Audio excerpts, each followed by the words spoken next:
is TalkZone.com. Internet talk radio. New message. It's showtime. TalkZone.com. Let's return to This Week in America. Here's your host, Rick Bratton.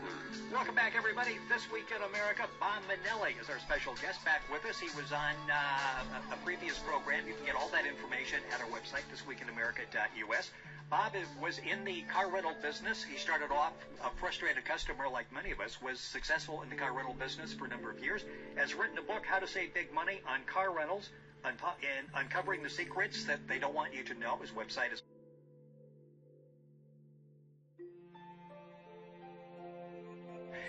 in the past, we've talked about really where to look for the best deal. Once you find it, you get up to the counter. The first thing they ask, and this is a question we know they're going to ask, and we still hesitate when we answer it, they'll try to sell you insurance. Do we need insurance? And if so, what insurance do we need? And yeah, that's a question that comes up all the time. Is the insurance they offer a scam? Okay, this is a topic that so many people are talking about and debating, so I want to really clarify this for your people. It is indeed a viable product and very much worth paying for if you, A, have no insurance of your own, or you don't own a vehicle. So that's a no-brainer. If you also have a high deductible, and for peace of mind, and you don't want your rates to go up, they could, and if you get in an accident or an incident, it could spike anywhere from 20 to 40% on your own personal coverage because of an accident. So something there you might want to keep in mind. Also, you have to look at the length of the rental, factors like weather, road conditions. So if someone says a credit card covers them, be sure you understand the restrictions, like maximum length of rental, third-party coverage, type of vehicle, and so on. So I guess my response to that is, yes, it's viable, but you got to look at these things. If you're getting a vehicle for only 3 days, and the insurance coverages they offer say is only $20 a day, and you have a $500 deductible, well, I mean, look at the situation, and maybe $60 is worth it versus $500, and your insurance rate's going up. So you got to look at those things, and I really go into great detail in that chapter. Yes, Bob Minelli is our guest on This Week in America, our website, thisweekinamerica.us, Bob's website.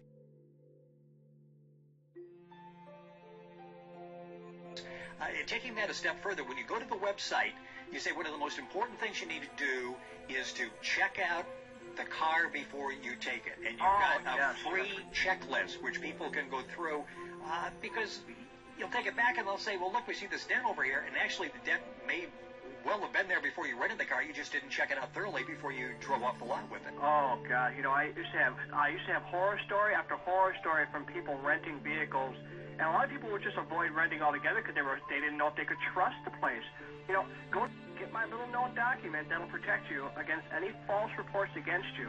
And basically it's set up in such a way that it'll protect you in 3 different ways. I mean, if one, you're going to have this report. If they don't have one, it'll protect you. And if you ask them to sign off on it, you're protected there. If the agent refuses to sign off on it, there's a section there that says you asked, and he signs off that he refuses to walk around the vehicle. Sorry.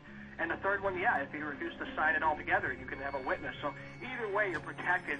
When you take that car off the lot, it's your responsibility to have that, protect yourself in some way. And this document will, potentially save thousands of dollars and just give you a stress-free rental. And if you're like me, you get to the airport.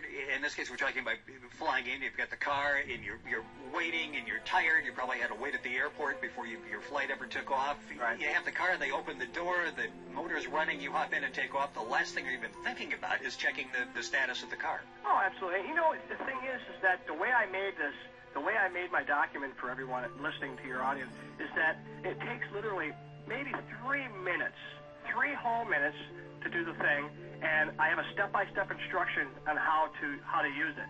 And, make copies of it. It's my gift to you. And it's free. Before we leave, I need to ask about this another important question, gas. Do we pre-buy the gas and pay a little bit more there? Do we refill it ourselves? Do we take it back to the airport and maybe pay double what it costs? What's the best way to handle gas? Three times much, Rick. Which is the better deal, prepaying gas or not? This is one of those things that most people never really give much thought about it at all until they end up at the rental counter. Here's a couple of things you want to think about. One is if you can look for a free tank of gas coupon, and they're out there. And my website will point you to some of those directions or the entertainment book. That coupon with the gas prices the way they are, Rick, I'm sure you agree, it's a golden coupon. Oh, certainly. But if you can't have one of those and you're asking yourself, well, should I prepay it or not? Prepaying a gas means that you pay for the full tank of gas and you return it back to them empty.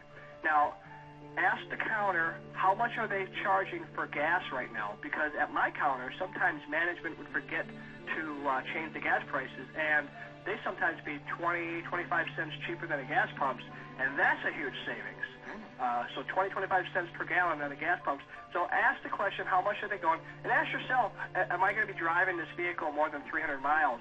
If you are, chances are you're going to use a whole tank of gas, and it's a time and convenience, factor too. But if you are not going to prepay the gas, make sure that when you return that vehicle, you return it full of gas, and they should have given it to you full. Make sure you get a car full, you return it full, and you get a copy of the receipt. Otherwise, they can charge you upwards of $10, $12 a gallon. We've just about out of time. One thing that happened to me, got an early flight, 5:30 in the morning. There aren't a lot of gas stations open in some places close to the airport, so need to plan ahead to do that.